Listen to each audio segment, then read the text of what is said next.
그렇다면 잘 나오셨습니다. 우리 옆에 분 한번 인사하도록 하겠습니다. 잘 나오셨습니다. 잘 나오셨습니다. 큰 은혜 받으십시오. 큰 은혜 받으십시오. 네, 오늘 본문의 말씀을 통해서 성령으로 살면 성령으로 행하라, 성령으로 살면 성령으로 행하라 라는 말씀으로 제목으로 말씀을 나누도록 하겠습니다. 갈라디아서를 다시 돌아가서 우리가 성령의 9가지 열매에 대해서 우리가 살펴봤죠. 사랑과 희락과 화평과 오래 참음과 자비와 양성과 충성과 온유와 절제, 이 9가지 열매는 궁극적으로 하나라고 말씀을 드렸습니다. 이것은 예수님의 인격을 나타내는 9가지의 특성을 의미하고 있는 것을 보게 되죠. 우리 안에서 성령께서 우리 안에 계시고 주의 영이 우리 가운데 온전히 지배하게 되면 내 속에, 우리 속에 성령의 열매가 저절로 맺게 된다는 것을 말씀을 나눴습니다. 우리 주 예수 그리스도의 인격이 우리의 삶을 통해서 성령의 온전한 지배를 통해 우리의 삶에 그리스도의 인격이 드러나게 되는 것이죠. 그래서 가는 곳마다 사랑이 넘치게 되고 충성함이 일어나게 되고 온유가 나타나게 되고 오래 참음이 나타나게 되고 또한 절제함이 드러날 수 있다라고 말씀을 나누었습니다. 존 스토트 목사님은 이 성령의 열매에 대해서 3가지를 구분하고 있는데요. 첫 번째가 뭐냐면 하나님과의 관계에 대해서 이루어지는 인격이 뭐냐 보면 사랑과 희락과 화평이라고 이렇게 말씀을 합니다. 사랑이라는 것은 절대적인 사랑이에요. 아가페의 사랑이에요. 필레오와 같은 이 친구의 사랑이 아니라 절대적인 사랑을 이야기할 때에 바로 이 사랑에 대한 이야기, 또 무엇보다도 이 희락에 대해서, 기쁨에 대해서 얘기할 때도 하나님을 온전히 기뻐하는 기쁨, 하나님을 즐거워하는 기쁨이죠. 하나님 앞에 나아가는 이 기쁨을 이야기할 때 이 희락을 이야기합니다. 또 3번째가 화평에 대한 이야기, 하나님과의 관계에 있어서 하나님과의 관계에서 화평이 일어나야, 평안이 일어나야 진정한 화평이 일어날 수 있음을 말씀해 주고 있죠. 2번째가 우리가 이웃과의 관계에서 이루어지는 인격이 있습니다. 이웃과의 관계에서 이루어지는 인격이 오래 참음이 있고 자비와 양선, 선을 행함이 일어나게 되는 것을 보게 되죠.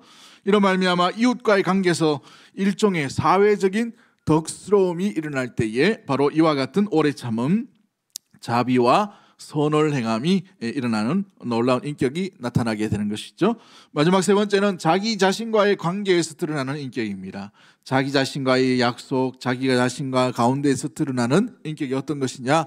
충성됨이 일어나죠. 이 충성은 믿음과 연관되어 있다고 말씀드렸습니다만은 이 충성과 또한 온유와 절제함이 온전히 드러나는 것이 바로 이 자기 자신과의 드러날 때에 나타나는 덕스러움, 인격의 모습이다라고 말씀을 나누었습니다. 오늘 본문에서는 이제 25절 말씀 가운데 있는 것처럼 성령으로 행하면, 성령으로 살면 성령으로 행할지니라고 이게 말씀하는 것을 보게 됩니다.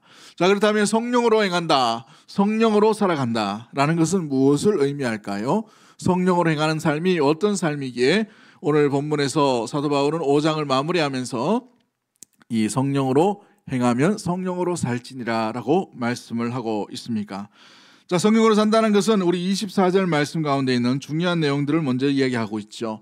성령으로 산다는 것은 구체적인 모습은 우리 다음 주부터 살펴봐야 될 갈라디아서 6장에 대해서 우리가 성령으로 산다는 것이 어떤 구체적인 것들이 일어나는가를 우리가 다음 주부터 살펴볼 것입니다. 그런데 성령으로 살아간다는 것은 전제 조건이 있는 것을 보게 돼요. 그래서 24절 말씀에 주목해야 되는데 24절 말씀 우리 다 같이 한번 읽어볼까요? 시작.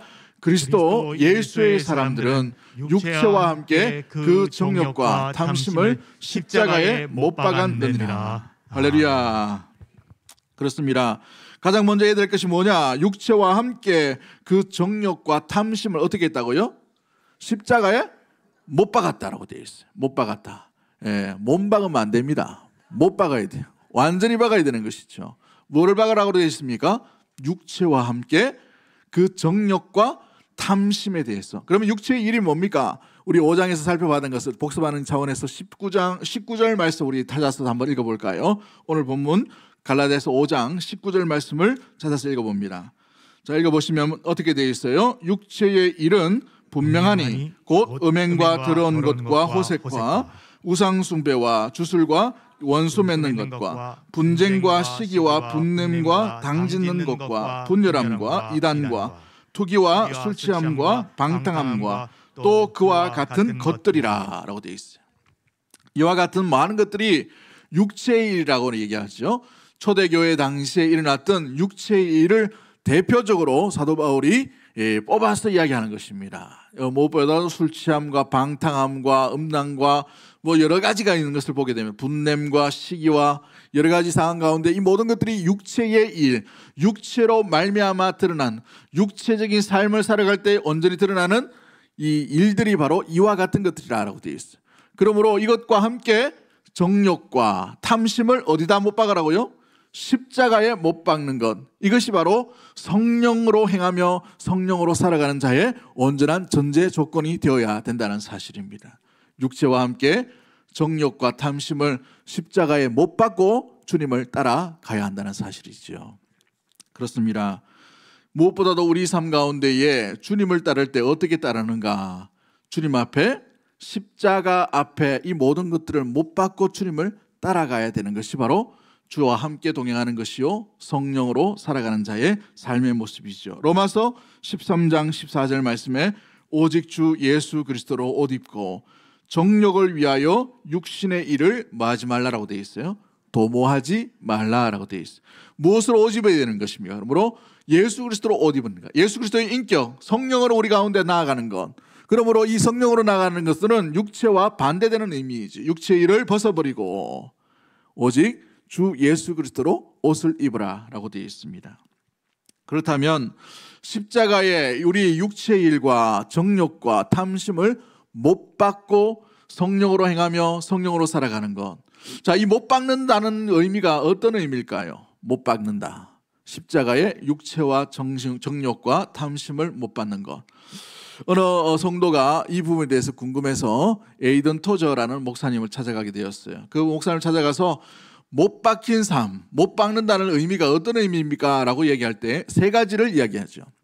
그 세 가지가 뭐냐면 누구를 바라보는 삶인가, 무엇을 바라보는 삶을 살아가는가. 두 번째가 뭐냐면 무엇을 따르는 삶으로 살아가는가. 세 번째가 무엇대로 살아가는 삶인가.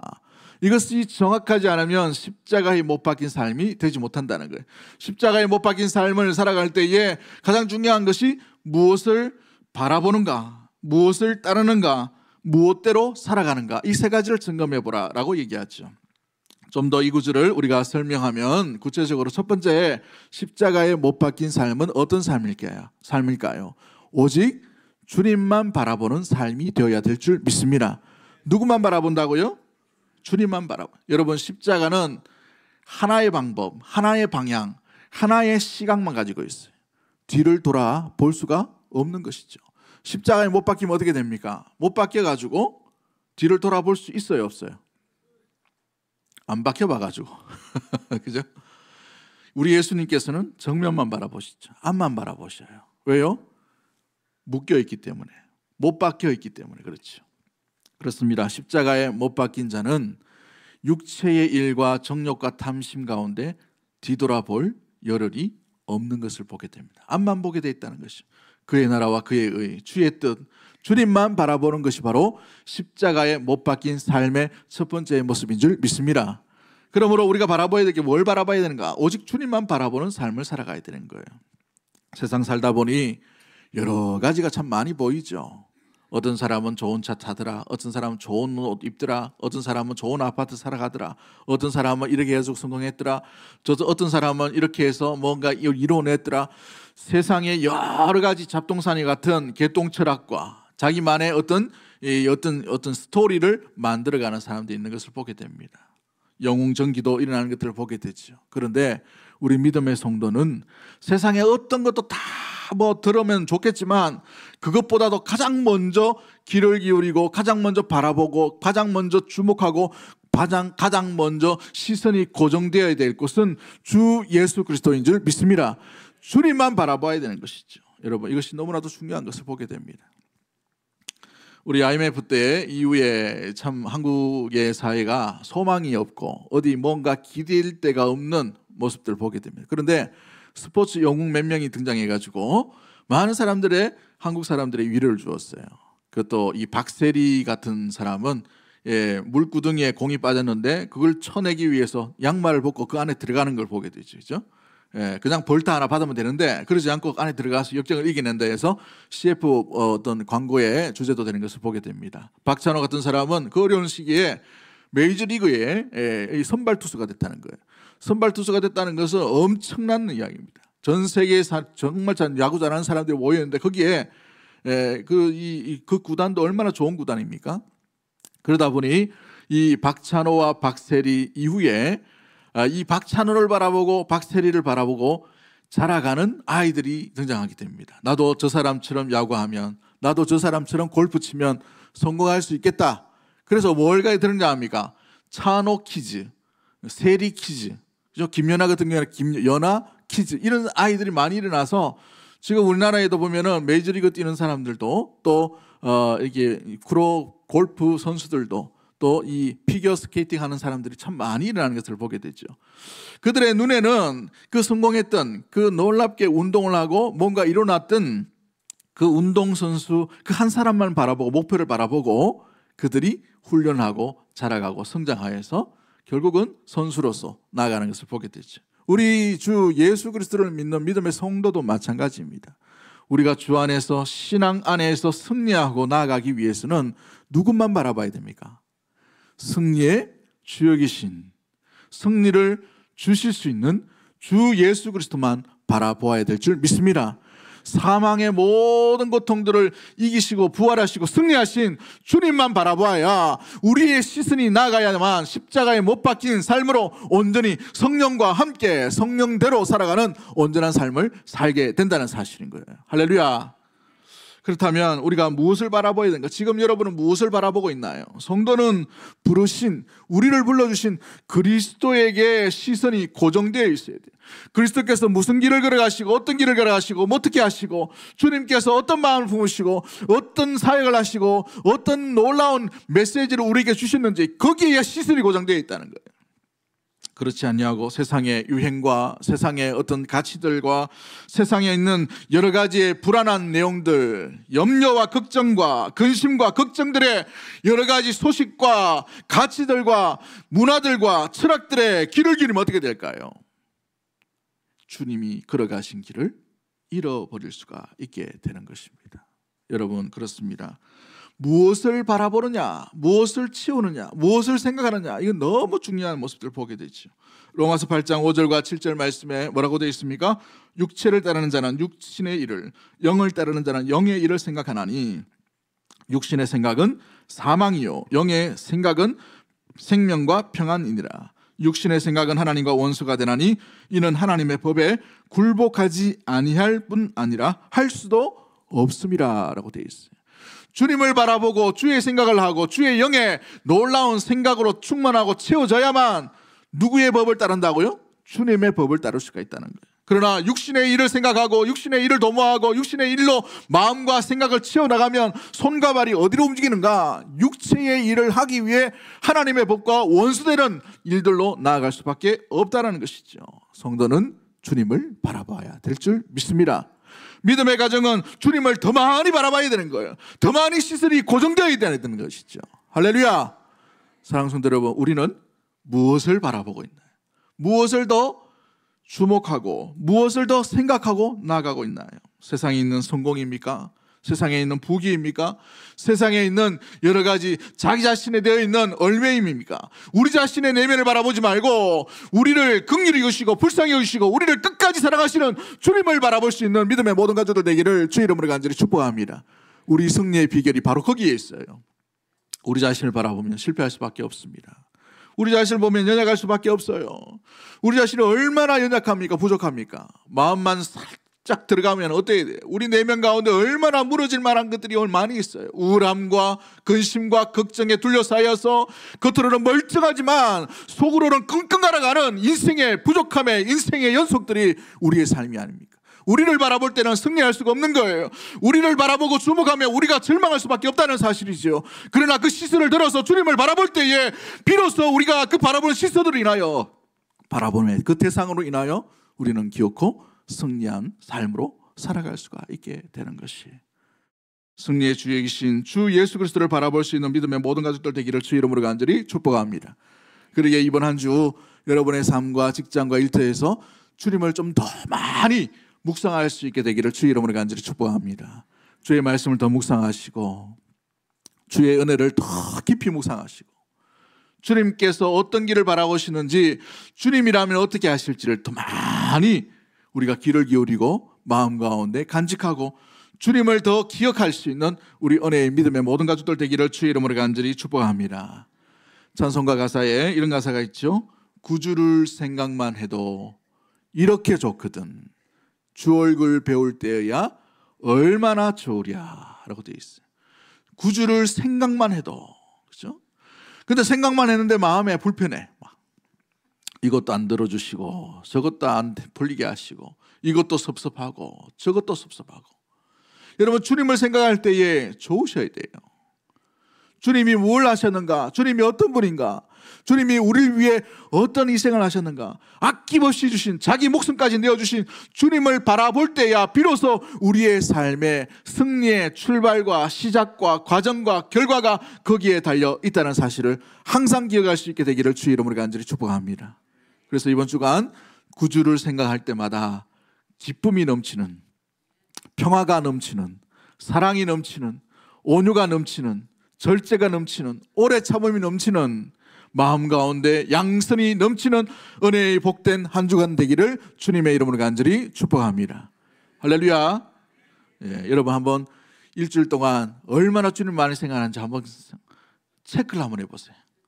의외로 얼마나 많이 우리 주님을 생각하지 않고 우리가 신앙생활 하는지를 깜짝 놀랄 사람도 있을 거예요. 구주를 생각하면 생각할수록 이렇게 좋아야 되는데 구주를 생각하지 않기 때문에 이 좋은 것을 놓쳐버리고 살아가는 거예요. 이 좋은 것을 놓쳐버리고 살아가다 보니 우리의 인생도 꼬여게 되는 거예요. 점점 꼬이다 보니 우리가 점점 승리의 길로 걸어가야 되는데 패배자의 길, 절망과 원망하는 그 길로 머물러 있을 가능성이 많이 있게 되는 것이죠.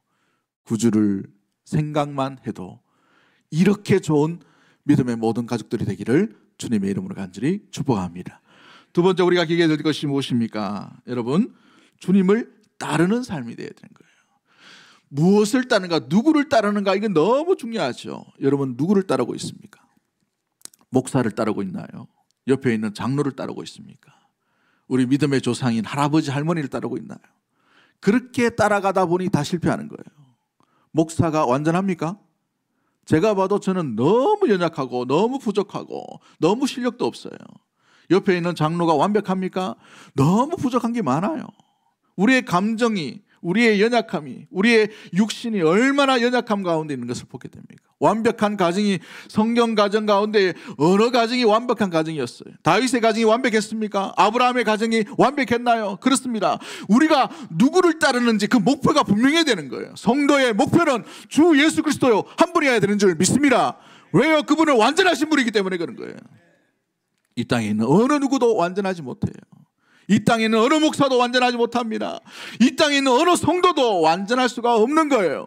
오직 완전하신 분은 우리에게 참되게 사망의 음침한 골짜기 같은 그 십자가도 능히 감당하시는 우리 주 예수 그리스도 하나님의 아들 독생자이신 그분밖에 없는 줄 믿는 믿음의 모든 가족들 되기를 주의 이름으로 간절히 축복합니다. 그분이 목표여야 돼요. 그분이 목표가 되지 못하면 우리는 서로를 바라보죠. 서로를 바라보다 보니 서로에게 좋은 점만 발견하면 좋은데, 서로에게 함께 하시고 임하시고 함께 하시는 놀라운 성령을 발견하면 좋은데 그걸 발견하지 못해요. 사람을 바라볼 때 뭘 바라봅니까? 약한 모습만 바라보는 거예요. 약한 모습. 그분이 95%, 80% 좋은 부분도 있음에도 불구하고 사람을 바라볼 때마다 어떻게 됩니까? 연약한 10%, 20% 그걸 더 바라볼 때가 있어요. 여러분 30년, 40년 살았던 남편 한번 잘 보십시오. 아내를 한번 보세요. 완벽합니까? 완벽해서 살아요? 아니에요. 완벽하지 못한 것이죠. 그 완벽하지 못한 자를 주님이 붙들어 주시고 긍휼히 여기시고 불쌍히 여기시고 지금까지 함께 하시는 거예요. 할렐루야. 그러므로 연약한 사람 바라보지 말고 그 사람을 그 연약한 가운데도 사용하시고 붙들고 계시고 인내하시고 긍휼히 여기시고 믿으시는 주 예수 그리스도를 바라볼 수 있는 우리 믿음의 모든 가족들 되기를 주의 이름으로 간절히 축복합니다. 우리가 따르는 분은 주님이라야 되는 거예요. 우리의 목표는 주님이라야 되는 것이죠. 그러므로 우리 예수님께서 뭐라고 말씀하십니까? 마가복음 8장 34절 말씀에 우리 같이 읽을까요? 시작. 무리와 제자들을 불러 이르시되 누구든지 나를 따라오려거든 자기를 부인하고 자기 십자가를 지고 나를 따를 것이니라. 예수님께서도 나를 따라오라라고 되어 있어요. 그런데 조건이 있죠. 어떻게 따라오라고 말씀하십니까? 자기를 부인하라고 되어 있어요. 자기를 이제 를 빼버리면 자기 부인하고 같이 가야 돼. 그죠? 예, 자기를 부인해야 돼. 자기를 부인해야 돼. 자기를 부인한다는 말이 어떤 말일까요? 자기 자신의 모든 것을 다 부정하라는 말입니까? 물론 큰 의미에서는 그런 것 같아요. 그런데 더 중요한 게 뭐냐면 주님과 같은 목적과 같은 방향이면 자기 부인하시면 안 돼요. 그런데 항상 우리가 살아가다 보니 어떻게 됩니까? 주님과 같은 방향인 것처럼 보이지만 아니에요. 그렇죠? 같은 목적인 것처럼 보이지만 아니기 때문에 자기를 부인하는 거예요. 자기 욕심, 자기의, 자기의 내면에 붙들고 있는, 마지막으로 붙들고 있는 그것들, 그걸 내려놓고 그걸 십자가에 묻어놓고 그걸 십자가에 통과하고 난 뒤에 우리의 인격과 우리의 삶과 우리의 내용과 우리의 어떤 방향들, 우리의 모든 삶의 욕망들을 내려놓고 오직 주님을 따라오라는 이야기인 것이죠. 여러분, 야망을 내려놓고 주님을 따르셔야 됩니다. 직분을 받으실 때에 어떻게 받으셨나요? 야, 이제 좀 내가 교회에서 인정받는구나. 이것 자체가 출발이 잘못된 거예요. 목사로서 자기 명예를 위해서 살아간다면 잘못된 것입니다. 성도도 마찬가지예요. 자기 명예로 살아가는 것이 아니라 주의 명예를 위해 살아가는 존재가 성도인 줄 믿습니다. 그러기에 우리가 따라가야 될 방향들이 바로 주 예수 그리스도 한 분이어야 되는 것이죠. 주님만 따른다는 것은 내가 좋아 보이던 방향을 포기하는 것이죠. 주님이 가시는 방향으로 따르기로 결심하고 나아가는 것이에요. 사도 바울을 한번 보십시오. 빌립보서 3장 7절과 9절 말씀에 그러나 무엇이든지 내게 유익하던 것을 내가 그리스도를 위하여 다 해로 여길 뿐더러 또한 모든 것을 해로 여김은 내 주 그리스도 예수를 아는 지식이 가장 고상하기 때문이라. 내가 그를 위하여 모든 것을 잃어버리고 뭘로 여기면? 배설물로 여김은 누굴 얻었다라고 되어 있어요? 그리스도를 얻고 라고 되어 있어요. 그리스도를 얻고 그 안에서 발견되려 함이니. 사랑하는 성도 여러분, 바울이 가진 스펙은 놀라운 스펙이에요. MIT, 하버드, 프린스턴, 이와 같은 이 예일, 이와 같은 놀라운 스펙이 있는 사람이 바울이었어요. 그러나 주 예수 그리스도를 따르고 주 예수 그리스도를 얻는데 이 모든 것들이 가치 없는 거야 라고 얘기하는 거예요. 가장 가치 있는 것이 뭔가? 주님을 얻고 주님을 따르는 것이 가장 가치 있는 일이라는 것이죠. 할렐루야. 여러분의 가장 가치 있는 것이 무엇입니까?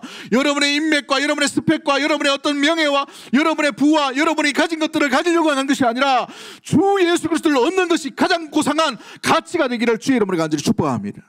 그래야 십자가에 못 박힌 삶으로 살아갈 수가 있는 거예요. 가장 귀한 것이 가장 귀한 것으로 마음 가운데 여기고 간직하고 붙들고 그것을 마음 가운데 믿어야만 십자가를 온전히 제대로 해석하고 이해한 자로 십자가에 못 박힌 자의 삶인 것이죠. 주님을 얻었는데도 이 땅에 있는 부귀영화가 더 좋아 보여요. 한 10억하고 예수님하고 바꾸라 하면 바꾸겠습니까? 10억 하니까 수성구 사니까 좀 작아 보여요. 한 100억 합시다. 100억과 예수님을 바꾸라 하면 어떻게 하겠어요? 옛날 우리 6.25 때는 총과 이 죽창으로 이 사람들을 모아놓고 그때는 예수쟁이라 해가지고 다 포박을 해놨어요. 그리고 난 뒤에 총뿌리와 이 죽창을 들고 예수 부인하면 살려주고 예수 믿는다고 하면 죽이겠다 하니까. 그죠? 많은 자들이 순교의 제물이 되었습니다. 그 중에는 배교자도 있게 된 것을 보게 돼요. 오늘 시대에는 총과 죽창은 아니지만 돈으로 우리의 마음을 빼앗을 가능성이 많아요. 명예 마찬가지죠. 한 100억 들고 왔어요. 예수 안 믿으면 이거 줄게 하면 어떻게 할까요? 대답이 없네. 여러분, 가장 고상한 가치, 가장 중요한 가치가 예수 그리스도라고 해놓고 마음이 흔들린다면 아직 우리가 주님을 따르는 준비가 덜 되어 있는 것이죠. 십자가에 못 박힌 삶은 예수님밖에 보이지 않습니다. 예수님의 발자취, 예수님의 뒷모습, 예수 그리스도께서 걸어가신 그 좁은 문, 좁은 길, 그 십자가밖에 보이지 않게 되는 것이죠. 세상의 두려움도, 세상의 연약함도, 세상의 근심도, 세상의 불안함도 보이지 않고 주님이 걸어가신 길만 보이게 되는 것입니다. 그렇습니다. 십자가에 못 박힌 삶은 주 예수 그리스도만 따르는 삶이란 사실을 잊지 않는 우리 믿음의 모든 가족들 되기를 주의 이름으로 간절히 축복합니다. 그러기에 사도 바울이 뭐라고 고백합니까? 갈라디아서 2장 20절 말씀 우리 한번 읽어볼까요? 갈라디아서 2장 20절 시작. 내가 그리스도와 함께 십자가에 못 박혔나니 그런즉 이제는 내가 사는 것이 아니요 오직 내 안에 그리스도께서 사신 것이라. 이제 내가 육체 가운데 사는 것은 나를 사랑하사 나를 위하여 자기 자신을 버리신 하나님의 아들을 믿는 믿음 안에서 사는 것이라. 할렐루야. 누가 사는 것이라고 되어 있어요? 그리스도가 사는 것이죠. 나는 어떻게 되겠다고 되어 있어요? 죽고 주님이 사는 방법, 주님의 뒷모습을 따라 살아가는 것. 이게 바로 십자가에 못 박힌 자의 삶으로 살아가게 되는 것입니다. 그 주님을 따르는 믿음의 모든 가족들이 되기를 주님의 이름으로 간절히 축복합니다. 마지막 세 번째로 우리가 기억해야 될 십자가에 못 박힌 삶의 모습은 무엇일까요? 주님의 계획대로 살아가는 자의 삶의 모습인 것이죠. 부르심의 목적대로 살아가는 것이에요. 부르심의 목적대로 살아가는 자가 있고 자기 자신을 위한 목적대로 살아가는 자가 있는 것을 보게 되죠. 세상 사람들은 자기 자신이 중요해요. 당연한 겁니다. 자기 가정이 중요해요. 자기 명예가 중요합니다. 자기가 성공해야 되는 것들이 가장 중요한 거예요. 그러나 믿음의 부르심을 받은 성도의 가장 중요한 것은 내 목적이 아니라 주님의 영광이요 주의 드러남이요 주의 나라요 주의 의가 먼저 세워지는 것이 가장 중요한 일들 가운데 있는 것을 보게 되죠. 우리 예수님께서도 뭐라고 말씀하십니까? 너희는 먼저 그의 나라와 그의 의를 구하라 라고 되어 있어요. 그리하면 이 모든 것을 너희에게 뭐 하신다고요? 더하시리라고 되어 있어요. 먼저 구해야 될 게 뭔가, 먼저 따라가야 될 게 뭔가, 먼저 나아가야 될 게 뭔가, 먼저 붙들어야 될 게 뭔가, 주님의 뜻과 주님의 계획과 주님의 나라의 일이라는 사실인 거예요. 할렐루야. 그런데 우리의 삶 가운데 가장 먼저 급한 게 뭡니까? 가장 먼저 우리 마음 가운데 와닿고 어떤 게예요? 내 마음에 감동이 되거나 내 마음을 울리거나 내 마음에 필요한 거나 내 마음에 좀 채워져야 될 것들, 이것이 가장 중요한 것들로 여겨지지는 않는가요? 우리 삶 가운데 부족한 것들이 채워지는 거. 돈이 없는데 갑자기 2억을 누가 보내줬어요. 얼마나 감사한지, 그죠? 잠이 다 깨시는 것 같아, 2억 하니까. 우리 마음 가운데 우선순위가 뭔가? 물론 돈도 중요하지만 주님의 나라와 뜻이 먼저 우리가 구해야 될 내용, 기도의 제목이 우선순위가 되어야 된다는 사실인 것이죠. 우리 예수님께서도 겟세마네 동산에서 기도하실 때에 나의 원대로 마옵시고 누구의 뜻대로? 아버지의 뜻대로 되기를 원하나이다 하고 기도를 마치시고 십자가를 짊어지신 것을 보게 됩니다. 사랑하는 성도 여러분, 우리의 상황이 아무리 급해진다 하더라도, 위급하고 조급한다 하더라도 우리가 먼저 머물러야 되고 우리가 먼저 간직하고 우리가 먼저 그 길 가운데 놓여지고 나아가야 될 방향은 하나님의 나라와 그의 의를 구하는 주님의 뜻과 주님의 계획인 줄 믿습니다. 이것이 바로 교회가 존재하는 이유의 목적의 모습들인 것이죠. 십자가의 방법, 가장 미련하고 어리석은 방법이었어요. 그럼에도 불구하고 묻지도 아니하시고 따지지도 아니하시고 그 아버지의 뜻대로 온전히 순복하시는 주님의 모습들을 바라보며 우리가 나아가야 될 방향, 어떤 계획 위에 우리가 서 있어야 되는가, 주님의 계획과 주님의 뜻이 온전히 이루어지는 방향으로 나아가야 되는 것이죠. 십자가는 그러기에 나의 욕심과 욕망을 내려놓아야만 비로소 짊어지고 갈 수가 있는 그 길이 모습들을 보게 됩니다. 십자가에 못 박힌 삶의 모습은 나의 야망, 나의 욕심, 나의 계획을 내려놓아야만 비로소 못 박힌 삶으로 성령과 함께 주 예수 그리스도와 같은 방향으로 나아갈 수 있게 되는 것이죠. 자기 계획이 주님의 계획과 다르면 주의 길 십자가의 도, 또 성령과 함께 온전히 행할 수가 없게 되어 있는 것을 보게 됩니다. 저마다의 다 누구나 자기 계획이 있어요. 자기 인생의 플랜이 있단 말이죠. 베드로는 자기 플랜이 이 고기 잡는 어부였어요. 이 배를 몇 척 더 사가지고 놀랍게 이렇게 그 당시 가운데에 부귀영화를 누리는 이 물고기 잡는 어부로 만족한 인생이 베드로의 인생이었어요. 그러나 어느 날 예수님께서 갈릴리 호수가에서 그를 만나시고 난 뒤에 사람을 낚는 어부가 되리라라는 말씀 가운데 어떻게 합니까? 그물을 두고 예수님을 길에서 쫓았다라고 마태복음에 이야기하고 있죠. 베드로의 삶을 한번 잘 보십시오. 그는 유대인만이 구원받는다는 생각 가운데 꽉 사로잡힌 사람이었어요. 그도 유대인이기 때문에 그런 것이죠. 복음이 이방인에게 흘러간다는 것은 전혀 믿지 않는 그런 사람이었어요. 그러나 어느 날 꿈속에서 우리 예수님께서 뭘 보여주십니까? 율법에 더러운 이 음식을 그릇에 보여주시면서 받아 먹으라고 하셔요. 부정하여서 나는 못 먹겠습니다 할 때에 하나님이 의롭다 하고 깨끗하다는 걸 네가 왜 더럽다고 하느냐? 받아 먹으라. 그 일이 뭘 얘기합니까? 이방인에게도 복음이 충분하게 나아가며 주 예수 그리스도께 선택받은, 하나님 앞에 선택받은 구원받는 자가 많이 있음을 이야기하는 것이죠. 그로 말미암아 어떤 일이 일어나는 거예요? 유대인에게 머물러 있던 복음이 이방인에게 흘러가는, 온 유대와 사마리아 땅끝까지 나아가는 복음의 놀라운 거점이 되는 일들이 일어나게 되는 것이죠. 자기 의를 포기하고 주님의 의를 따를 때 이와 같은 일들이 일어나는 것을 보게 됩니다. 사도 바울을 보십시오. 그는 자기 열심으로 율법 가운데 근본주의자였어요. 율법 하나하나를 지켰던 바리새인이었다는 말이에요. 그러므로 말미암아 율법을 어기고 예수 그리스도를 믿는 자를 잡아 죽이기 위해 열심을 다했던 사람이었습니다. 정서를 가지고 수많은 곳으로 나아감으로 그 사람들, 예수 믿는 사람들 잡아 죽이기 위해 나갔던 사람이에요. 자기 열심히 있는 사람이었어요. 자기 인생이 있었던 사람이란 말이죠. 그러나 다메섹 도상에 우리 예수께서 그에게 나타나심으로 말미암아 사울아 사울아 어찌하여 나를 핍박하느냐라는 그 말씀 가운데에 그를 만나시고 회복케 하시고 회개케 하시고 온전한 새로운 길, 이방인의 복음을 전하는 사도로서의 부르심을 온전히 받은 인생으로 나아가게 하신 줄 믿습니다. 그 길이 어떤 길이에요? 자기 길이 아니에요. 주님이 부르시는 주님의 뜻, 주님의 목적, 하나님의 나라와 그의 의를 구하는 인생으로 바꾸시고 변화시켜 주시고 그 길로 걸어가도록 만들어 가신다는 사실이죠. 여러분, 아브라함을 보십시오. 히브리서 11장 8절 말씀에 믿음으로 아브라함은 부르심을 받을 때에 순종하여 장래의 유업으로 받을 땅에 나아갈 때 갈 바를 알지 못하고 나아갔다라고 되어 있어요. 갈 바를 알지 못하고. 그의 인생 가운데 가나안 땅의 인생은 없었어요. 그의 계획은 갈대아 우르에 머물러 있으면서 자기 조상들이 지었던 우상을 만드는 그 삶의 그 업을 짓는 그 일들에 만족하며 사는 것이었어요.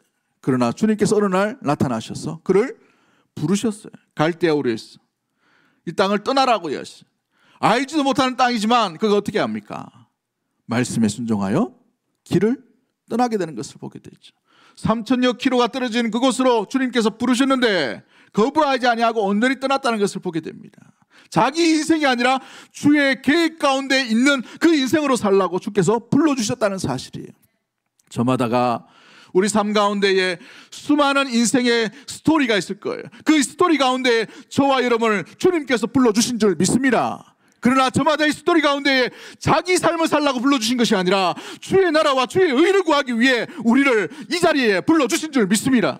사랑하는 성도들, 그러므로 우리가 주목해야 될 그 길들이 뭐냐? 바로 부르심대로, 불러주신 그 목적대로, 그 계획대로 살아가는 존재로 살아가는 것이 바로 성도요 교회의 온전한 삶의 모습인 것이죠. 저마다의 계획 속에 주님의 간섭하심과 다스림심이 온전히 일어나야 되는 것이죠. 저마다의 은사와 저마다의 달란트와 저마다의 장기 여러 가지의 특징적인 것들로 인하여 우리는 주님을 높이는 데 온전히 써야 되는 것을 보게 됩니다. 오늘 이 갈라디아서 5장 25절과 26절에 어떻게 되어 있습니까? 25절 26절 같이 한번 읽어볼까요? 시작.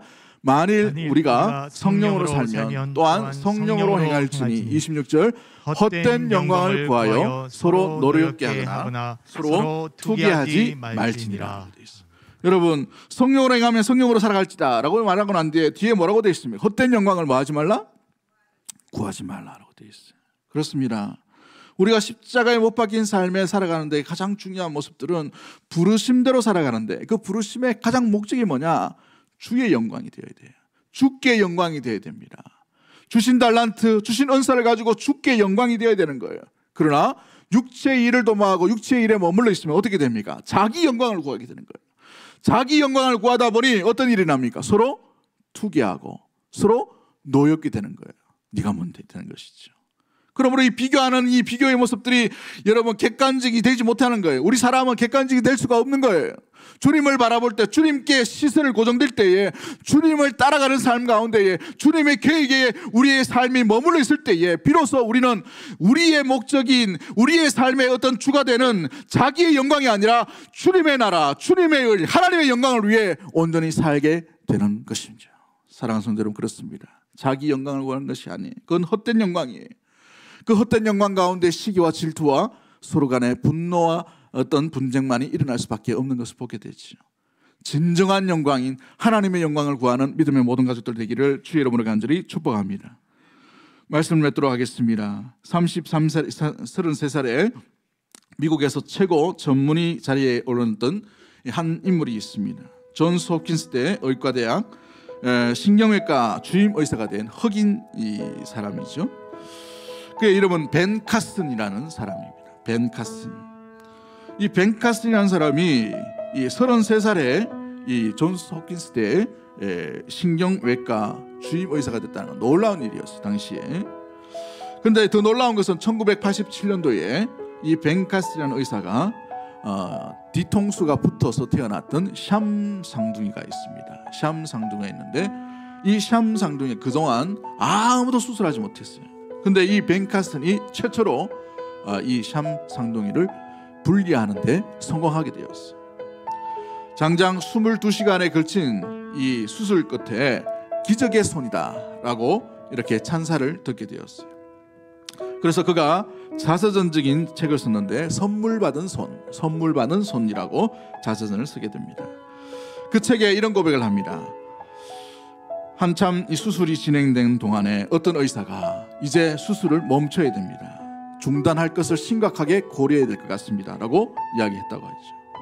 그래서 이 수술 도중에 포기하면 안 될 것 같은데 어떻게 될까 하다가 전날 수술 전에 묵상했던 성경 구절이 떠오르게 되었다고 합니다. 요한복음 14장 12절과 13절 말씀, 너희가 내 이름으로 무엇을든지 구하면 내가 시행하리니 이는 아버지로 하여금 아들을 인하여 영광을 얻으시게 하려 함이라. 나의 손을 통해서 하나님께서 영광을 받으신다면 주님 사용하여 주옵소서. 이 마음을 가지고 수술실에 왔는데 그 성경 구절이 그 난관에 부딪힐 때에 그 말씀을 떠올리고 전율하듯이 수술을 하게 됩니다.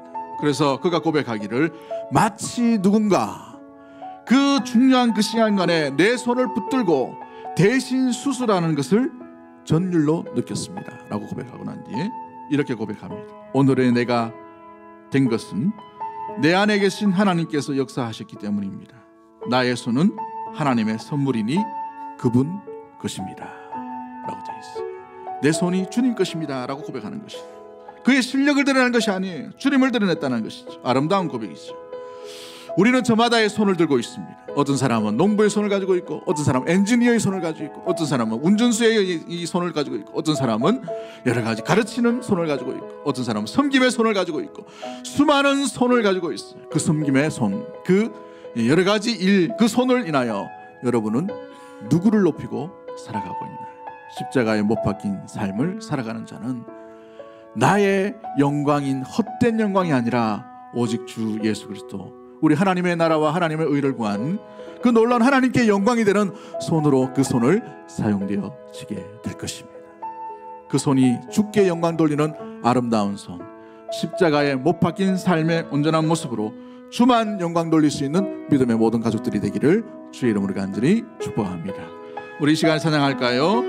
내게로부터 눈을 들어 주를 보기 시작할 때에 주의 일을 보겠네. 믿음으로 고백합니다.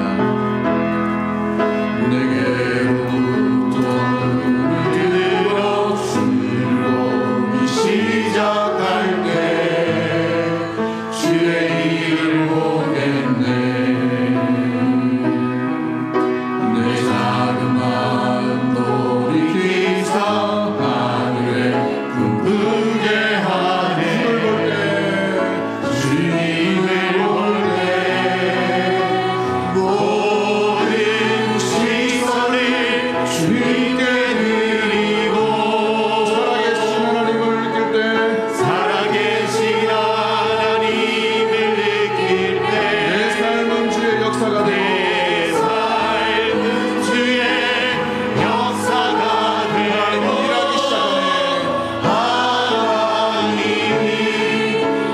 이란이 시작하 성령이 나를 변화시켜 성령이 나를 변화시켜 모든 두려움 사라질 때 주의 일을 보겠네. 황폐한 땅 한가운데서 주님의 마음을 알게 되리.